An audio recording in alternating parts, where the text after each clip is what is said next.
हुनर तो सबके पास होता है, मगर किसी का छिप जाता है तो किसी का छप जाता है। हुनर तो सबके पास होता है मगर किसी का छिप जाता है तो किसी का छप जाता है। इसी के साथ welcome back to a last topic है ये magnetic effect of electric current का। Magnetic effect of electric current 07 domestic electric circuits. ठीक है, डोमेस्टिक इलेक्ट्रिक सर्किट्स ये हमें आज पढ़ना है। काफ़ी थियोरेटिकल चैप्टर है, लास्ट चैप्टर है इसका। ठीक है, और इसमें खाली एक ही इंपॉर्टेंट टॉपिक है इलेक्ट्रिक फ्यूज़ वाला, वो आपको अच्छे से समझना। बाकी ये सारी जनरल चीज़ें हैं, अगर एक बार आप सुन लोगे तो आपको पता चल जाएगी कि जनरल में क्या है इतना इंपॉर्टेंट। ठीक है, तो कुछ जनरल चीज़ें हैं इसमें, और फिर थोड़ा एंडिंग में लेक्चर के इलेक्ट्रिक फ्यूज़ का कंसेप्ट है, वो उसको बस पढ़ने की ज़रूरत है ध्यान से। ये सब तो वैसे ही समझ में आ जाएगा। तो बिना टाइम वेस्ट करे चलिए शुरू करते हैं। ये डायग्राम है। ठीक है, आपके एनसीईआरटी बुक में जो डायग्राम दिया है सबसे लास्ट में इस चैप्टर के, वो डायग्राम आपको रट लेना है, क्योंकि पेपर में कभी कभी ये पूछ लेता है। ठीक है, डायग्राम बनाए डोमेस्टिक इलेक्ट्रिक सर्किट का, बताए कौन सा लाइव वायर है, कौन सा न्यूट्रल वायर है, कौन सा अर्थ वायर है, और क्या मेन स्विच है, क्या चीज़ है। तो ये कभी कभी पूछ लेता है, एक बार पूछ भी रखा है। तो डायग्राम आप जो एनसीईआरटी के लास्ट में है वो याद करें, मैंने खाली आपको समझाने के लिए हल्का फुल्का बना दिया है। ठीक है, ताकि आपको समझ में आ जाए कि मैं कैसी होती है डोमेस्टिक इलेक्ट्रिक सर्किट, क्या होता है उसमें इतना खास। ठीक है, चलिए शुरू करते हैं। देखो, ये जो दो वायर्स आते हैं, जो जहाँ पे भी आपका इलेक्ट्रिक पोल लगा है, जहाँ से भी इलेक्ट्रिक करंट का सोर्स है, ठीक है, जहाँ से भी वोल्टेज का सोर्स है, वोल्टेज का सोर्स है इलेक्ट्रिक करंट का नहीं, वहाँ उस वोल्टेज सोर्स से दो वायर्स आते हैं आपके घरों में। पहला वायर होता है रेड इंसुलेशन का, पहला वायर होता है रेड इंसुलेशन का, मतलब रेड कवरिंग होती है इस पर। और एक और वायर आता है जो होता है ब्लैक इंसुलेशन का, ब्लैक कवरिंग होती है इस पर। ठीक है, और एक अर्थ वायर होता है, अभी नोट डाउन कर लो, एक अर्थ वायर होता है। ठीक है, ये अर्थ से कनेक्टेड होता है, अर्थ के ग्राउंड पोटेंशियल लेवल से कनेक्टेड होता है, और ये होता है ग्रीन इंसुलेशन का। ठीक है, मुझे नहीं पता आपने जो आपकी सॉकेट होती है, सॉकेट का मतलब जहाँ पे आपके स्विचेस लगे होते हैं, जो पैनल होता है, उसको जब भी किसी इलेक्ट्रिशियन ने खोला आपने देखा होगा, वहाँ पे तीन कलर के आपको तीन प्रकार के वायर्स देखने को मिलते हैं। काले रंग का होता है, एक हरे रंग का होता है, एक लाल रंग का होता है। तो वो तीन वायर्स होते हैं ये वाले। नाम भी बता देता हूँ मैं, रेड इंसुलेशन वाले वायर को कहते हैं लिव वायर या लाइव वायर। ठीक है, इसको कहते हैं न्यूट्रल वायर, न्यूट्रल वायर, और इसको कहते हैं अर्थ वायर, जो अर्थ के ग्राउंड पोटेंशियल लेवल से कनेक्टेड होता है। अभी सबका यूज़ भी पढ़ेंगे। ठीक है, तो इंडिया में, खास सिर्फ इंडिया की बात करूँ, इंडिया में जो जनरल वोल्टेज लोग घरों में बेचते हैं वो होता है 220 वोल्ट्स का। ठीक है, लेकिन हमें वोल्टेज नहीं चाहिए इलेक्ट्रिक करंट पैदा करने के लिए, वोल्ट केज का डिफरेंस चाहिए, यानी पोटेंशियल डिफरेंस चाहिए। इलेक्ट्रिक पोटेंशियल 220 वोल्ट का बेस, लेकिन हमें इलेक्ट्रिक पोटेंशियल के बीच में जब तक डिफरेंस नहीं होगा तब तक इलेक्ट्रिक करंट नहीं फ्लो होगा। तो डिफरेंस बनाने के लिए क्या करते हैं, जो लाइव वायर होता है इसमें होता है पूरा का पूरा 220 वोल्ट का डिफरेंस, और ये जो न्यूट्रल वायर होता है उसमें 0 वोल्ट का करंट यानी वोल्टेज बह रहा होता है। अब डिफरेंस निकाल लो दोनों वायर के बीच में, 220 माइनस 0, 220 वोल्ट का पोटेंशियल डिफरेंस आ गया, यानी इलेक्ट्रिक करंट इस 220 वोल्ट के पोटेंशियल डिफरेंस से फ्लो करेगा। ठीक है, खाली इलेक्ट्रिक पोटेंशियल नहीं चाहिए होता है। मैं बोलूँगा 220 वोल्ट का इलेक्ट्रिक पोटेंशियल जा रहा है, इसका मतलब ये नहीं है कि इलेक्ट्रिक करंट फ्लो होगा जब तक पोटेंशियल डिफरेंस ना हो। ये देखो, ये दोनों वायर जाके किसी ना किसी अप्लायंस से कनेक्टेड होते हैं, तो इस अप्लायंस के पास क्या आता है, पोटेंशियल डिफरेंस आता है, एक 220 एक 0। तो 220 वोल्ट का जब तक पोटेंशियल डिफरेंस आएगा तब ये इलेक्ट्रिक करंट इसमें फ्लो होगा। इसलिए दो वायर आते हैं, एक 0 वोल्ट का, एक 220 वोल्ट का, डिफरेंस है 220 वोल्ट का। ठीक है, क्लियर। ये होता है फ्यूज़, ये होता है फ्यूज़, इसकी आज हमें बातें भी करनी है, फ्यूज़। ठीक है, इसलिए अभी मैं खाली नाम लिखा रहा हूँ, अभी समझा नहीं रहा इस फ्यूज़ का काम क्या होता है। ये होता है आपका मीटर, मान लो ये 3000 किलो वॉट आवर की रीडिंग दे रहा है, ये किलो वॉट आवर में रीडिंग देता है, आपने घर में देखा होगा। ये होता है आपका मीटर। पहले जो वायर्स होते हैं आपके घर में घुसते हैं तो पहले एक मेन स्विच लगा, ये मेन फ्यूज़ है, ये मेन फ्यूज़ है, ये वही मतलब जहाँ से आपके घर के पहले एक फ्यूज़ से होकर आता है। ठीक है, फिर ये आपके घुसता है मीटर में, उस फ्यूज़ में घुसने के बाद मीटर में घुसता है, मीटर में कुछ रीडिंग आती है, उस रीडिंग के बाद ये है आपका मेन स्विच, मेन स्विच। यहाँ से करंट डिस्ट्रीब्यूट हो जाता है, यहाँ से करंट डिस्ट्रीब्यूट हो जाता है। आगे जाता है, मतलब यहाँ से करंट डिस्ट्रीब्यूट हो जाता है पूरे घर में। और पूरे घर में कैसी वो होती है, पैरेलल सर्किट। जैसे मैंने एक बल्ब के थ्रू समझा रखा है यहाँ पे, ये देखो। तो लाइव वायर और न्यूट्रल वायर ऐसे जाते हैं। अब देखो ये वाला एक अप्लायंस मैंने पैरेलल सर्किट में लगाया है, तो ये लाइव वायर पहले इस एक एंड से इस अप्लायंस से कनेक्टेड होगा। फिर ये देखो ये ब्लैक वाला वायर इस सब्सटेंस से कनेक्टेड होगा। फिर ये अर्थ वायर होता है जो अर्थ से आता है, ये अर्थ वायर भी जाके अप्लायंस से कनेक्टेड होता है। क्या यूज़ होता है इन अर्थ वायर का भी समझाऊंगा, पहले डायग्राम समझो। फिर से एक बार रिकैप कर लेता हूँ। ये आती कंपनी से, मतलब जहाँ से भी वोल्टेज का सोर्स है, फ्यूज़ में घुसती है, कुछ रीडिंग, मतलब फ्यूज़ का काम क्या होता है समझाऊंगा। सबसे पहले एक कंपनी के फ्यूज़ से ही घुसती है, फिर आपके मीटर में घुसती है, फिर रीडिंग देती है, ठीक है। फिर मेन स्विच में जाती है। मेन स्विच का काम क्या होता है, घर के चारों ओर करंट को फैला देना, यानी वोल्टेज को फैला देना। तो लाइव वायर सीधे जाता है, ब्लैक वायर सीधे सीधे जाता है, ठीक है। जहाँ जहाँ भी सर्किट होता है वहाँ वहाँ ये जो लाइव वायर और ब्लैक वायर यानी न्यूट्रल वायर उस अप्लायंस से कनेक्टेड होता है, बल्ब लगा रखा है। और साथ ही साथ अर्थ वायर भी कनेक्टेड होता है जो अर्थ से आता है। बस इतनी बातें थी, डायग्राम समझने में खाली इतनी ही बातें थी, ठीक है। कुछ इंपॉर्टेंट चीज़ें हैं, red insulation live wire, black insulation neutral wire, green insulation earth wire, ठीक है। तो ये डायग्राम को एक बार समझाने की कोशिश करिए। अब आइए समझते हैं ये अर्थ वायर का काम क्या है, ठीक है। उसको ही समझना है, मेनली अर्थ वायर को ही समझना है। समझ तो आपको आ ही गया होगा, नॉर्मल इलेक्ट्रिक सर्किट है, पैरेलल सर्किट है। जहाँ जहाँ अप्लायंस होगा वहाँ से एक लाइव वायर आके कनेक्ट होगा, एक ब्लैक वाला वायर आके कनेक्ट होगा। दोनों वायर तभी तो पोटेंशियल डिफरेंस मिलेगा, क्योंकि इनके बीच का पोटेंशियल डिफरेंस की मदद से इलेक्ट्रिक करंट फ्लो होगा, ये बल्ब जलेगा, ठीक है। इसका अपने आप स्विच, हर अप्लायंस का एक अलग स्विच होता है, ठीक है। पंखे के लिए एक अलग स्विच है, फ्रिज के लिए अलग स्विच है, टीवी के लिए अलग स्विच है, ठीक है। हर का स्विच अलग होगा, ठीक है।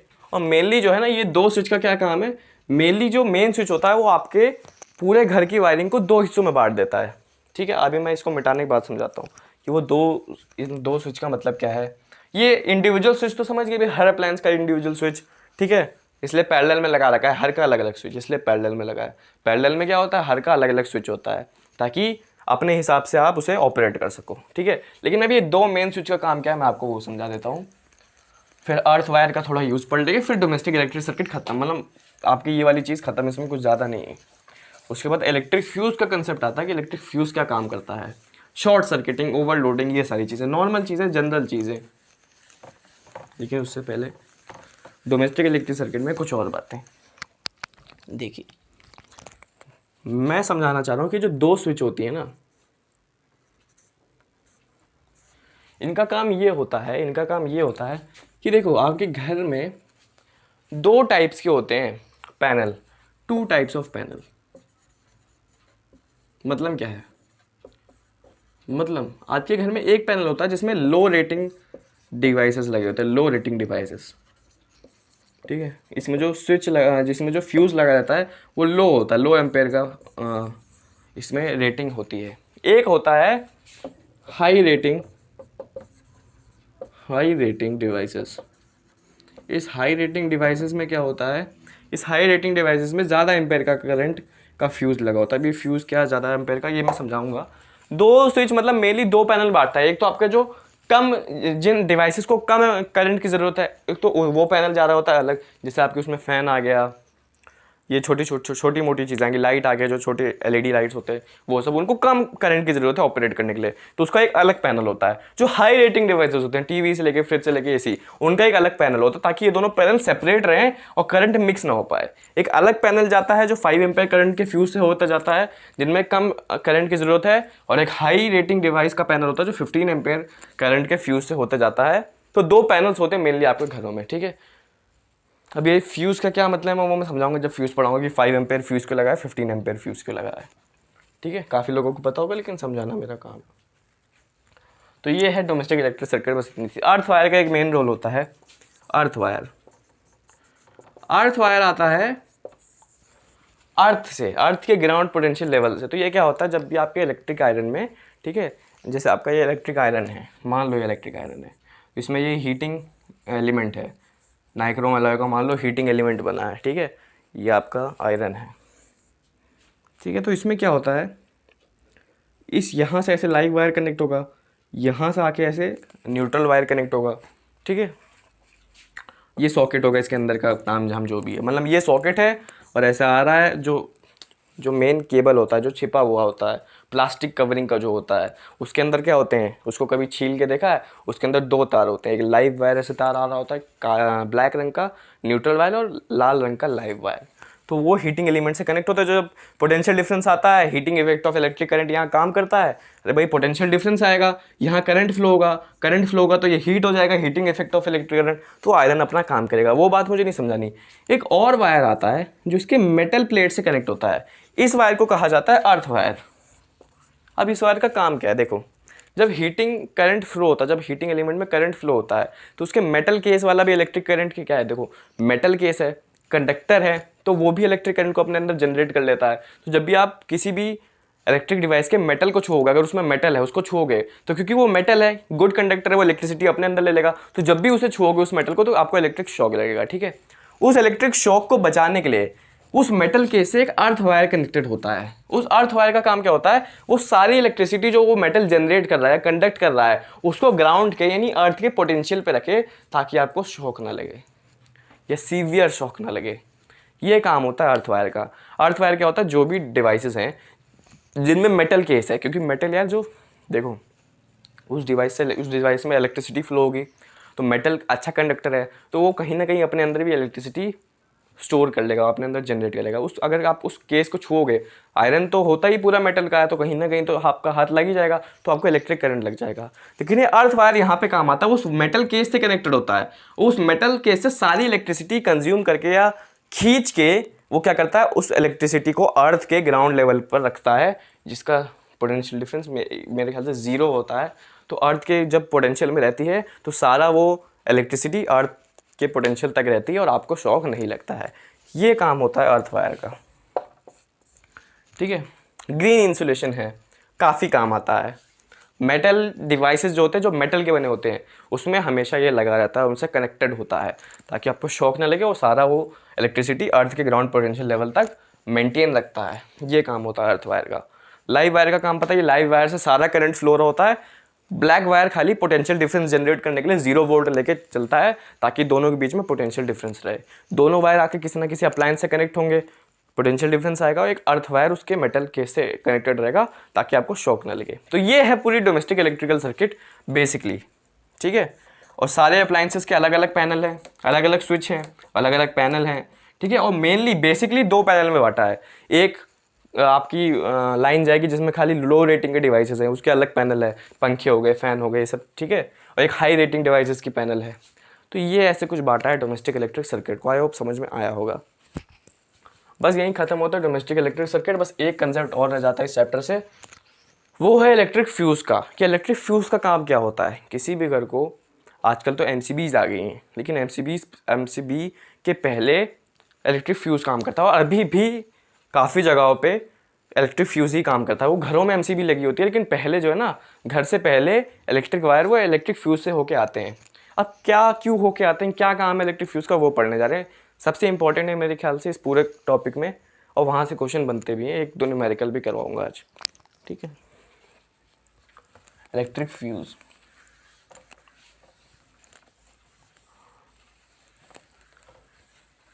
इलेक्ट्रिक फ्यूज़ में बेसिकली मैं बात करूं तो बहुत इजी है उसकी कंस्ट्रक्शन समझना भी, उसकी वर्किंग समझना भी, लेकिन बहुत ही ज़्यादा इम्पोर्टेंट भी है एग्ज़ाम पॉइंट ऑफ व्यू से अगर मैं देखूं तो। जैसे इसको मैं बिठा देता हूं, और बाकी इस चैप्टर में ना ये जो डोमेस्टिक इलेक्ट्रिक वायर वाला टॉपिक था, वो खैर काफ़ी थ्योरेटिकल था। उसमें आप आराम से अपना दिमाग लगा के खुद भी, एक बार आपको कोई पढ़ा देगा ना उसे अच्छे से कि live wire, neutral wire, earth wire ऐसे कनेक्टेड होता है, चलो सबकी अलग अलग सर्किट होते तो समझ जाओगे, जनरल चीज़ है। लेकिन ये जो इलेक्ट्रिक वायर, इलेक्ट्रिक फ्यूज़ मैं समझाने चाह रहा हूँ, वहाँ से पहली बात तो क्वेश्चंस बने। देखो, काम की बात हमेशा जान के रखा करो, क्वेश्चंस उस डोमेस्टिक इलेक्ट्रिक से नहीं बनते। एक एक 2-2 नंबर के चाहे बन जाए कि अर्थ वायर का इंसुलेशन क्या है, बोलो ग्रीन है, लाइव वायर का रेड है, ब्लैक वायर मतलब न्यूट्रल वायर का ब्लैक है, ऐसे क्वेश्चंस बन सकते हैं। मैं ये नहीं कह रहा बिल्कुल नहीं बनते, लेकिन जो मेन क्वेश्चन आते हैं वो हमेशा मेन टॉपिक से बनते हैं। तो काम की बात भी ध्यान में रख के चला करो। देखो, इलेक्ट्रिक फ्यूज,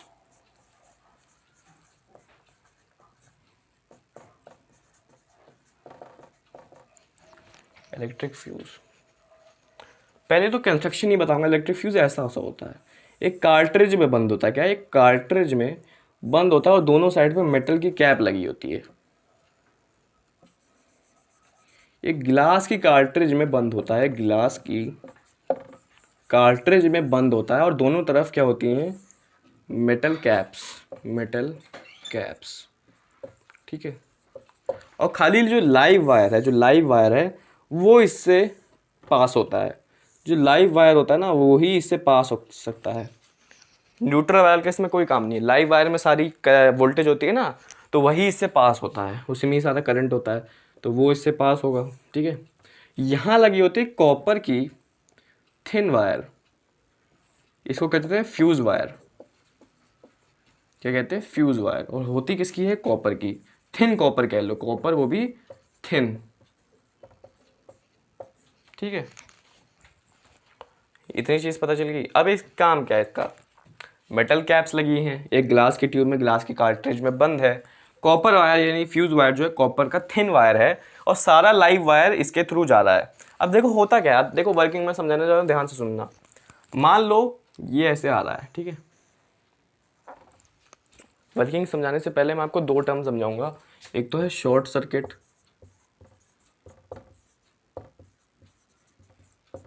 ठीक है। शॉर्ट सर्किट क्या होता है? जब लाइव वायर और न्यूट्रल वायर की जो कवरिंग होती है वो टोर हो जाती है, मान लो फट जाती है। उनकी जो कवरिंग होती है, जो रेड उनका इंसुलेशन होता है, उसका ब्लैक इंसुलेशन होता है, फट जाता है, टोर हो जाता है, डैमेज हो जाता है। वो कवरिंग ही डैमेज हो जाएगी तो वो तार क्या होगा? नेक हो जाएगा, नेक्ड हो जाएगा। ठीक है। वो जब तार नेक्ड हो जाएगा, जो वायर है वो नेक्ड जब हो जाएगा, तब ये आपस में कॉन्टैक्ट में आ सकते हैं। ठीक है। ये आपस में जब कॉन्टैक्ट में आएंगे तो वहाँ पे शॉर्ट सर्किट होगा। मेरा समझाने का मतलब है, जब भी किसी लाइव वायर या न्यूट्रल वायर की जो कवरिंग होती है, जो ब्लैक और रेड कवरिंग होती है, वो फट जाएगी या वो डैमेज हो जाएगी, तो वो तार जो है आपस में कांटेक्ट में आ सकते हैं। और क्योंकि कांटेक्ट में आ जाएंगे तो वहाँ पे एक शॉर्ट सर्किट पैदा होता है। इसी टर्म को कहते हैं शॉर्ट सर्किट पैदा होता है। तो जो करंट है वो रैपिडली इंक्रीज हो जाता है। शॉर्ट सर्किट होते ही यानी उन दोनों तार के कांटेक्ट में आते ही करंट रैपिडली इंक्रीज हो जाता है उस सर्किट में। करंट रैपिडली इंक्रीज हो जाएगा तो जिन डिवाइसेस को कम करंट की ज़रूरत है वो भी ज़्यादा करंट लेंगे, है ना, वो भी ज़्यादा करंट लेने लगेंगे और फिर वो डैमेज हो जाएंगे। ठीक है। उस काम को रोकने के लिए फ्यूज लगा होता है। एक और चीज हो सकती है ओवरलोडिंग। ओवरलोडिंग, ठीक है। ओवरलोडिंग में क्या होता है? एक ही सॉकेट, मान लो एक सॉकेट है, एक सॉकेट देखा जहां पे आपका चार्जर लगा होता है, मल्टीपल सॉकेट्स भी होते हैं। उस एक ही सॉकेट से आपने कई सारे डिवाइसेस कनेक्ट कर लिए। या जो एक पैनल है, आपने पैनल देखा है जहाँ पे सारे स्विचेस होते हैं, वहाँ पे अपने एसी का भी स्विच डाल दिया, वहीं पे फ्रिज का स्विच डाल दिया। उसी एक छोटे से पैनल में, उसी एक छोटे सॉकेट में आपने काफ़ी सारे हाई रेटिंग के डिवाइसेस कनेक्ट कर लिए। तो क्या होगा? बहुत ज़्यादा करंट चाहिए होगा। अरे भाई इतने सारे डिवाइसेस एक साथ काम करवाने के लिए बहुत ज़्यादा करंट चाहिए होगा। तो क्या है, ये सब वायर्स बहुत ज़्यादा करंट मांगेंगे सोर्स से, तो बहुत ज़्यादा करंट जाने लगेगा इलेक्ट्रिक सर्किट में। या ओवरलोडिंग को ऐसे भी समझता है कि काफ़ी सारे हाई रेटिंग के डिवाइसेस जो हैं, जैसे एसी, फ्रिज, टीवी आपने साथ में चला दिया या वॉशिंग मशीन भी चला दिया साथ में, तो उससे क्या होगा? बहुत हाई करंट की ज़रूरत होगी। भाई इतने सारे हाई रेटिंग के डिवाइसेस हाई करंट पे चलते हैं और इतना हाई करंट होता नहीं है, तो वो मांगता है हाई करंट। तो हाई करंट जब आता है तो उससे जो करंट है ओवरलोडिंग की वजह से करंट इंक्रीज हो जाता है। करंट इंक्रीज हो जाएगा तो आपका जो सर्किट है वो डैमेज हो जाएगा। ठीक है। ज़्यादा करंट आने लगेगा तो सर्किट डैमेज हो जाएगा। लेकिन आपने देखा ऐसा होता नहीं है। ऐसा क्यों नहीं होता? क्योंकि आपने तो नहीं देखा होगा कि एकदम से आपका जो लाइट है वो ज़्यादा हीटिंग की वजह से फट गई, टूट गई। ऐसा क्यों नहीं होता है? ऐसा इस फ्यूज़ की वजह से नहीं होता है कि आपके घर में जो MCBs लगे होते हैं उनकी वजह से नहीं होता है। MCB सेम काम करता है जैसे फ्यूज़ काम करता है। फ्यूज़ का काम क्या है? मान लो शॉर्ट सर्किट या ओवरलोडिंग में कुछ हो गया, ठीक है, तो इस लाइव वायर से जो करंट होगा वो ज़्यादा आएगा। मान लो शॉर्ट सर्किटिंग हो गई, करंट बढ़ जाएगा, लाइव वायर में ज़्यादा करंट फ्लो होने लगेगा। तो जैसे ज़्यादा करंट फ्लो होने के, जो कॉपर है इसका लो मेल्टिंग पॉइंट होता है। Copper has low melting point and copper is a good conductor. ठीक है, दोनों बातें हैं। गुड कंडक्टर का क्या मतलब है? जितना करंट आएगा वो अपने अंदर लेगा ही लेगा। भाई बहुत बढ़िया कंडक्टर होता है कॉपर। जितना करंट आएगा, कोई इसमें ज़्यादा रेजिस्टेंस नहीं होती, जितना करंट आएगा सब ले लेगा अपने अंदर। ठीक है। कोई इसमें ज़्यादा रेजिस्टेंस का पंगा नहीं है कि थोड़ा ही लेगा, सारा ले लेगा। गुड कंडक्टर है, कॉपर है। ठीक है। तो ये सारा वायर, जो लाइव वायर सारा था, वो सारा इस कॉपर वायर के अंदर चला गया। अब उसके पास क्योंकि लो मेल्टिंग पॉइंट होती है, ठीक है, मान लो ये फ्यूज़ है 5 एम्पेयर की रेटिंग का, ये फ्यूज़ की रेटिंग होती है, फ्यूज़ की रेटिंग 5 एम्पेयर, इसका मतलब ये फ्यूज़, ये कॉपर वायर 5 एम्पेयर करंट तक झेल सकता है। मैंने बोला फ्यूज़ की रेटिंग 5 एम्पेयर है, इसका मतलब ये कॉपर वायर, अगर इस कॉपर वायर के थ्रू मैं 5 एम्पेयर का करंट लेके जाऊं तब तक ये झेल सकता है। जैसे ही मैं 6 एम्पेयर का करूंगा वैसे ही इस कॉपर वायर का टेम्परेचर बढ़ने लगेगा और लो मेल्टिंग की वजह से ये कॉपर वायर यहाँ से ब्रेक हो जाएगा, यहाँ से ब्रेक हो जाएगा और ये जो करंट जा रहा है वो सर्किट में नहीं जा पाएगा। इसी वजह से आपका सर्किट, आपके डिवाइसेस बच जाएंगे। ये है वर्किंग ऑफ इलेक्ट्रिक फ्यूज़। एक बार फिर से समझा दे रहा हूँ। लाइव वायर से इलेक्ट्रिक फ्यूज़ कनेक्ट होता है, कॉपर की वायर होती है इसमें जिसका गुड कंडक्टर है, लो मेल्टिंग पॉइंट है, ठीक है। मान लो मैंने 5 एम्पेयर करंट का फ्यूज़ लगाया है तो ये 5 एम्पेयर करंट तक झेल सकता है, लेकिन हो गया शॉर्ट सर्किट या ओवरलोडिंग में से कुछ काम हो गया, ठीक है, तो उसकी वजह से क्या होगा, करंट बढ़ जाएगा। तो करंट जैसे बढ़ेगा, मान लो करंट बढ़ के यहाँ पे 25 एम्पेयर का हो गया, अब अगर आपने यहाँ पे फ्यूज नहीं लगा रखा है तो वो पूरा 25 एम्पीयर का करंट आपके सर्किट में चला जाएगा, हीटिंग इफेक्ट होगा, कोई अप्लायंस खराब हो जाएगा, डैमेज हो जाएगा। लेकिन अगर आपने फ्यूज लगा रखा है तो जैसे ही इस फ्यूज के थ्रू 25 एम्पीयर का करंट जाएगा, ये फ्यूज समझ जाएगा कि मेरी औकात यानी मेरी हैसियत सिर्फ 5 एम्पीयर की है, लेकिन मैं क्योंकि यहाँ से 25 एम्पीयर का जा रहा है तो लो मेल्टिंग पॉइंट की वजह से ये टूट जाएगा, ये ब्रेक हो जाएगा, नहीं झेल पाएगा उतना करंट। भाई करंट जब जाता है तो हीट पैदा होती कि नहीं होती, करंट से डायरेक्टली प्रोपोर्शनल होती है हीट। जितना करंट बढ़ाओगे उतनी हीट भी बढ़ेगी, तो जैसे जैसे करंट बढ़ेगा हीट इसकी बढ़ेगी, लो मेल्टिंग पॉइंट की वजह से टूट जाएगा। लो मेल्टिंग पॉइंट इसका ज़्यादा हीट नहीं झेल सकता तो टूट जाएगा। जब ब्रेक हो जाएगा तो करंट यहाँ से आगे जा ही नहीं पाएगा, भाई ब्रेक हो गया, इतना गैप आ गया, अब करंट जा ही नहीं पाएगा, तो आपका सर्किट बचा रहेगा। फिर आप इलेक्ट्रिशियन को बुलाएंगे, इस फ्यूज़ को जुड़वाएंगे, आपका फ्यूज़ फिर से आपके सर्किट में फिर से करंट आने लगेगा। भाई एकदम से फ्यूज़ टूट गया, फ्यूज़ टूट गया, इलेक्ट्रिक करंट जा ही नहीं रहा, लाइट बंद, लाइट चली गई आपके घर की, तो आप इलेक्ट्रिशियन को बुलाएंगे, इलेक्ट्रिशियन देखेगा क्या प्रॉब्लम है। सबसे पहले वो फ्यूज़ ही चेक करता है इलेक्ट्रिशियन, तो फ्यूज़ आके देखेगा, अगर फ्यूज़ टूटा हुआ है तो पहले फ्यूज़ को नहीं कनेक्ट करेगा, पहले वो ढूंढेगा फॉल्ट कहाँ पे है, पहले वो ढूंढेगा शॉर्ट सर्किटिंग कहाँ पे हुई है या ओवरलोडिंग कहाँ पे हुई है, पहले उसको ढूंढेगा, उस फॉल्ट को सही करेगा, फिर आपके फ्यूज़ को ऑन कर देगा, तो वापस करंट आपके उसमें आने लगेगा। लेकिन ये फ्यूज़ क्या है, काफ़ी पुराना तरीका है, हम इसको अपग्रेड कर चुके हैं। ये फ्यूज़ की वर्किंग समझ में आई ना, बहुत इंपॉर्टेंट है और बहुत ईजी है, कुछ इसमें खास नहीं है, समझ में आ जानी चाहिए, ठीक है। ये फ्यूज़ काफ़ी इंपॉर्टेंट है, इसको सर्किट डायग्राम में ऐसे बनाते हैं, इसको सर्किट डायग्राम में ऐसे बनाते हैं, ये है फ्यूज़। जैसे बैटरी को ऐसे बनाते हैं वैसे सर्किट डायग्राम में फ्यूज़ को ऐसे बनाते हैं। कभी आया नहीं, कभी बनाने को बोला नहीं, लेकिन ध्यान रखना बात, ठीक है। चलिए अब मैं बात कर रहा हूँ कि ये इलेक्ट्रिक फ्यूज़ अब अपग्रेड हो गए हैं, एमसीबी में आ गए हैं। मतलब अब आपके घरों में इलेक्ट्रिक फ्यूज़ की जगह, देखो घरों में तो एमसीबी लगाई जाती है, लेकिन अभी भी जो कंपनी से यानी जो सोर्स से आपके घर में आने से पहले एक फ्यूज़ के थ्रू होते हैं पक्का जाती है, वो एक फ्यूज़ आपके घर में नहीं लगता, लेकिन एक फ्यूज़ आपके घर में करंट घुसने से पहले ज़रूर उससे पास होके जाता है। मीटर से पहले एक फ्यूज़ लगा होता है, पहले उस फ्यूज़ से पास होता है, पहले वहीं पे चेक हो जाता है करंट कि ज़्यादा तो नहीं है, क्योंकि अगर वहीं कनेक्शन चला जाएगा तो आपके घर में हादसा होने से बच जाएगा। इसलिए अभी भी फ्यूज़ का यूज़ होता है, लेकिन घरों में और सिक्योरिटी के लिए एमसीबीज़ लगाई जाती है। एमसीबीज़ का निर्माण इसलिए हुआ क्योंकि फ्यूज़ जब एक बार टूट जाता है ना तो उसको सही करने के लिए आपको इलेक्ट्रिशियन को बुलाना पड़ेगा, फिर इलेक्ट्रिशियन फॉल्ट देखेगा, उसको सही करेगा, फिर आपका फ्यूज़ जोड़ के देगा, तो उसमें टाइम लगता है। तो इसको अपग्रेड करके हम लोग आ गए हैं एमसीबीज़ पे।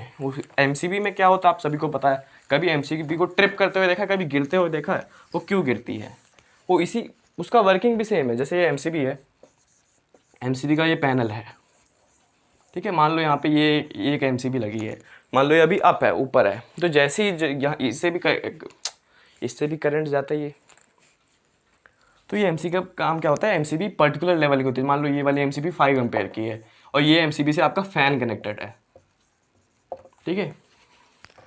देखिए ये बात की नहीं, देखिए पर्टिकुलर एमसीबी से कभी कभी पर्टिकुलर डिवाइसेस कनेक्टेड होते हैं। कुछ एमसीबीज होती हैं जिससे पूरे किचन के डिवाइसेस कनेक्ट होते हैं, एक एमसीबी से पूरे आपके बेडरूम के डिवाइसेस कनेक्ट होंगे। तो मैंने ले लिया कि इस वाले एमसीबी से फैन और आपकी लाइट कनेक्टेड है, आपके ड्राइंग रूम का फैन और लाइट इस वाले एमसीबी से कनेक्टेड है, इसकी रेटिंग है 5 एम्पेयर। तो जैसे ही करंट सर्किट कहीं कहीं बाहर से करंट ज़्यादा आ गया, मान लो 10 एम्पेयर का आ गया, कहीं शॉर्ट सर्किटिंग हो गई यहाँ पहले ही 10 एम्पेयर का करंट आने लगा, तो ये क्या है, एमसीबी ट्रिप कट जाएगी, क्योंकि 5 एम्पेयर की ही लिमिट है, उस एमसी की भी लिमिट 5 एम्पेयर ही है। जैसे वो 10 एम्पेयर की देखेगा वो वैसे ट्रिप कर जाएगा, नीचे आ जाएगी और यहाँ पे आपका कनेक्शन टूट जाएगा, ये फैन लाइट बंद हो जाएंगे। तो आप लोग देखेंगे कि आपकी फैन लाइट नहीं चल रहा है, आप लोग देखेंगे लाइट तो आ रही है लेकिन आपका पर्टिकुलर पंखा नहीं चल रहा है, तो फिर आप एमसीबी खोलेंगे, आपको एमसीबी अपनी ट्रिप मिलेगी, नीचे हुई मिलेगी, तो आप समझ जाएंगे। ठीक है, फिर आप जब एमसी को ऊपर करेंगे वापस सही से होने लगेगा। तो ये बात होती है डोमेस्टिक इलेक्ट्रिसिटी। बहुत इंटरेस्टिंग चीज़ भी है, बहुत इजी चीज़ भी है मेरे ख्याल से, इलेक्ट्रिक फ्यूज़ और ये समझना, एमसीबी समझना, बस यही एक मेरे ख्याल से चैप्टर ख़त्म होता है। इलेक्ट्रिक फ्यूज़ पे कुछ क्वेश्चंस फॉर्म होते हैं, तो एक दो क्वेश्चंस हैं मेरे पास, उसको करके फिर लेक्चर को एंड करेंगे। तो मैं पहला क्वेश्चन ला रहा हूँ स्क्रीन पे, ये है क्वेश्चन, काफ़ी शानदार क्वेश्चन है, मेरे ख्याल से सबसे हाई लेवल एडवांस का क्वेश्चन है जो फ्यूज़ वाले टॉपिक से आपके लिए बन सकता है। ठीक है, तो इसको एक बार ट्राई करें, अगर ट्राई कर लेते हैं, वैसे एडवांस है लेकिन ईजी है, अगर कंसेप्ट पता होगा तो इसमें कुछ खास दिमाग नहीं लगाना है, बस थोड़ा सा दिमाग लगेगा। अगर शुरुआत में आपने दिमाग लगा लिया थोड़ा सा, तो ये कंसेप्ट, ये जो क्वेश्चन है वो पूरा हो जाएगा। मैं पढ़ देता हूँ एक बार, काफ़ी लोगों को क्या पता दिख नहीं रहा हूँ words. A circuit has a fuse of 5 ampere, what is the maximum number of 100 what bulbs running on a 220 volt potential difference can be safely use in the circuit. मतलब मान लो मेरे पास एक सर्किट में 5 एम्पेयर का ऐसे fuse लगा है, 5 ampere का, और पूछ रहा है मैक्सिमम नंबर ऑफ बल्ब। अब देखो यहाँ अगर मैक्सिमम नंबर नहीं दिया होता ना तो काफ़ी बच्चों को फंस जाते, लेकिन यहाँ मैक्सिमम नंबर दिया है, इसका हम मतलब हम मैक्सिमम करंट ले सकते हैं। मैक्सिमम नंबर सोचो, मैक्सिमम नंबर मतलब मैं ज़्यादा से ज़्यादा जहाँ तक वो करंट झेल सकता है। अब देखो मैक्सिमम करंट ये कितना झेल सकता है भाई, फ्यूज़ अगर 5 एम्पेयर का है तो मैक्सिमम करंट वो 5 एम्पेयर ही झेल सकता है। जैसे 5.01 एम्पेयर होगा वैसे नहीं झेल सकता, 5 एम्पेयर तक झेल सकता है। और मैक्सिमम नंबर पूछा भी है भाई, उसने मैक्सिमम नंबर ऑफ बल्ब पूछ लिया है कि कितने भी बल्ब लगा सकते हो जहाँ तक ये झेल लेगा, तो ये सबसे ज़्यादा तो भाई 5 एम्पेयर तक झेल लेगा। यानी करंट इस सर्किट में मैं मान लेता हूँ 5 एम्पेयर का है, क्योंकि मैं मैक्सिमम नंबर ऑफ बल्ब्स निकाल रहा हूँ, तो मैंने मैक्सिमम करंट ले लिया है। ठीक है, उसके बाद एक बल्ब की रेटिंग क्या है, 100 वॉट, एक बल्ब का पावर क्या है, तो मैंने मान लिया नंबर ऑफ बल्ब निकालने हैं ना। अब तो क्वेश्चन इजी हो गया, अब कुछ नहीं क्वेश्चन में, नंबर ऑफ बल्ब निकालने, नंबर ऑफ बल्ब को मान लिया एक्स, एक बल्ब का पावर क्या है 100 वोल्ट, तो एक्स बल्ब का पावर क्या हो जाएगा, बोलो 100 इंटू एक्स, हो जाएगा कि नहीं हो जाएगा।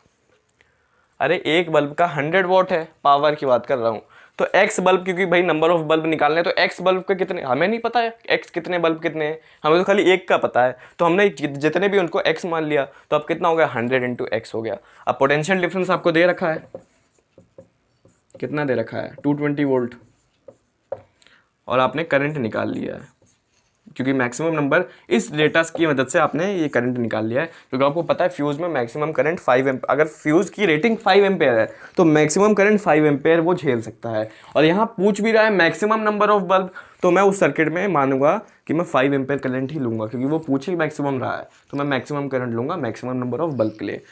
होप ये कंसेप्ट समझ में आ गया होगा। करंट इसका मतलब मैंने ले लिया 5 एम्पेयर। तो अब मैक्सिमम नंबर ऑफ बल्ब, अब देखो मैं फॉर्मूला लगाऊंगा यहाँ पे, P is equal to V into I, क्योंकि मेरे पास पोटेंशियल डिफरेंस है, सॉरी मेरे पास पावर है, पोटेंशियल डिफरेंस है, इलेक्ट्रिक करंट है।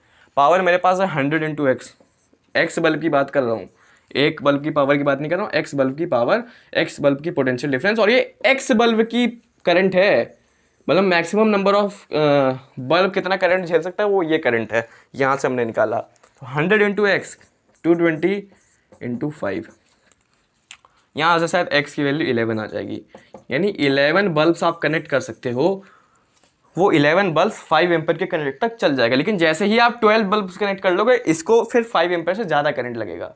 ठीक है, 10 बल्ब करोगे तब भी चल जाएगा, कम ही रहेगा। 11 बल्ब पे सीधे 5 एम्पेयर पहुंच जाएगा। अगर 11 से आगे बढ़ोगे, 12 बल्ब लगाने की कोशिश करोगे एक सर्किट में, तो करंट ज़्यादा की जरूरत पड़ेगी और ये ज़्यादा करंट लेगा और ये फिर फ्यूज़ ब्रेक हो जाएगा यहाँ पे। तो मैक्सिमम बल्ब मैक्सिमम करंट, उससे आपने क्वेश्चन सॉल्व कर दिया। आई होप कंसेप्ट समझ में आएगा, काफ़ी बेहतरीन क्वेश्चन था। आ सकता है ये क्वेश्चन, आ सकता है मतलब ऐसे टाइप के क्वेश्चन पूछे जा सकते हैं, कंसेप्चुअल क्वेश्चन है, हलवा नहीं है। ठीक है, कंसेप्ट अगर पता है तो कर सकते हो, वरना मत खा जाओगे। चलो नेक्स्ट क्वेश्चन मैं लाता हूँ स्क्रीन पे। ये भी काफ़ी अच्छा क्वेश्चन है, फ्यूज़ से रिलेटेड काफ़ी शानदार क्वेश्चन है। ठीक है, लेकिन उससे थोड़ा कम लेवल का है। मेरा कहने का मतलब है इसमें अगर दिमाग लगाओगे तो इस क्वेश्चन को क्रैक कर ले जाओगे। मैं एक बार पढ़ देता हूँ कि एन इलेक्ट्रिक ओवन, ओवन देखा है कभी? ओवन देखा है? Electric oven of 2 kilowatt hour is operated on 220 volt circuit that has a current rating, मतलब उस सर्किट की करंट रेटिंग, ध्यान से पढ़ो, उस सर्किट की करंट रेटिंग 5 एम्पेयर है। यही सारा खेल है इस लाइन में। उस सर्किट की करंट रेटिंग 5 एम्पेयर है, 220 वोल्ट है, 2 किलोवाट आवर है उसका पावर रेटिंग, मतलब वो पावर 2 किलोवाट लेगा चलने के लिए 220 वोल्ट पे। अगर 220 वोल्ट पोटेंशियल डिफरेंस है तो वो इलेक्ट्रिक ओवन काम करने के लिए 2 किलोवाट आवर का पावर लेगा ही लेगा, उससे कम नहीं लेगा भैया। ये मैं कहने का मतलब है। What result do you expect, क्या रिजल्ट आप एक्सपेक्ट करते हैं? तो रिजल्ट एक्सपेक्ट करने से के लिए हमें देखो इसका करंट निकालना पड़ेगा, क्योंकि सर्किट का करंट 5 एम्पेयर है। तो मैं एक बार चेक करना चाहता हूँ कि क्या इसका करंट 5 एम्पेयर तक है। अगर उससे ज़्यादा होगा तो रिजल्ट तो भैया यही होगा कि फ्यूज टूट जाएगा। और समझाता हूँ, ठीक है, टाइम देके, कोई दिक्कत नहीं, लास्ट क्वेश्चन है, अच्छे से समझो। इलेक्ट्रिक ओवन और 2 किलोवाट आवर, देखो 2, अब हमें P = VI का फॉर्मूला लगा के मैं करंट ही निकाल सकता हूँ। क्यों निकाल सकता हूँ?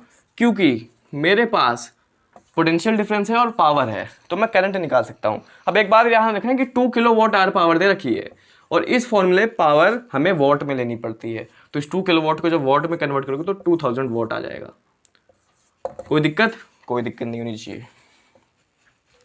तो 2000 V220 इंटू आई, तो आई मेरे ख्याल से यहाँ आ जाएगा, ये आपका 0 से 0 कटेगा, क्या आएगा ये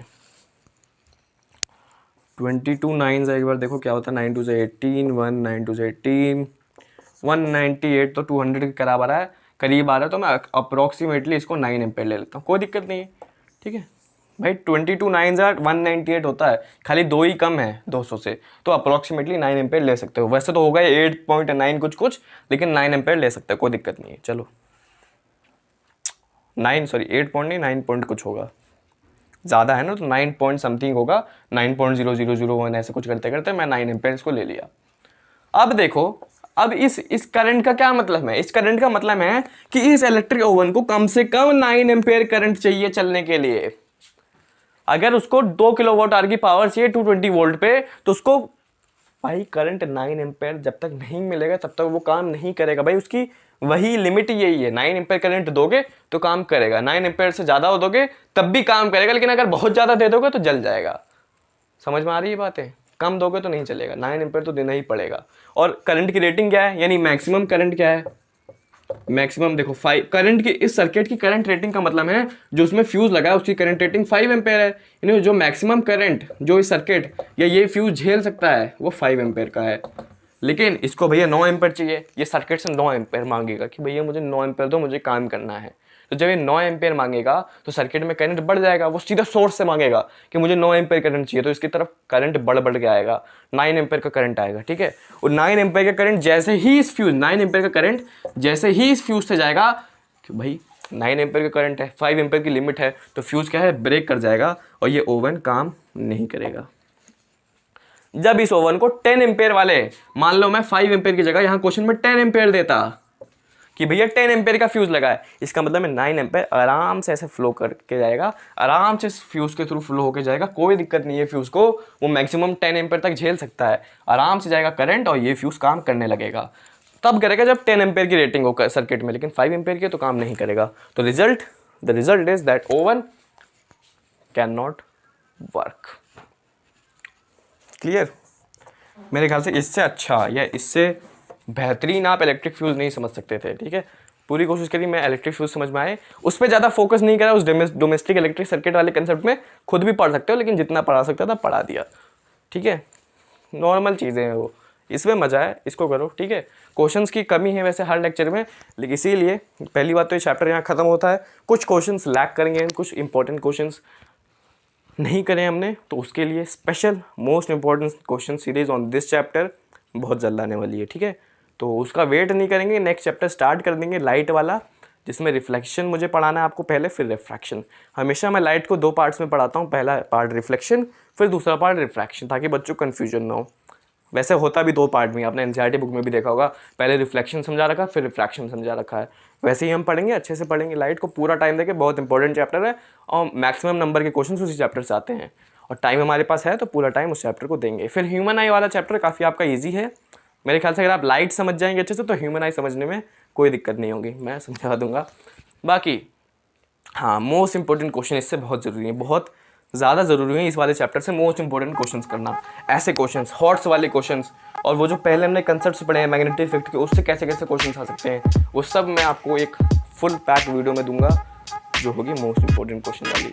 तो बने रहें जब तक, स्टे ट्यून्ड विद AEA। मिलते हैं नेक्स्ट लेक्चर में, टिल देन मेहनत करते रहें, बाय।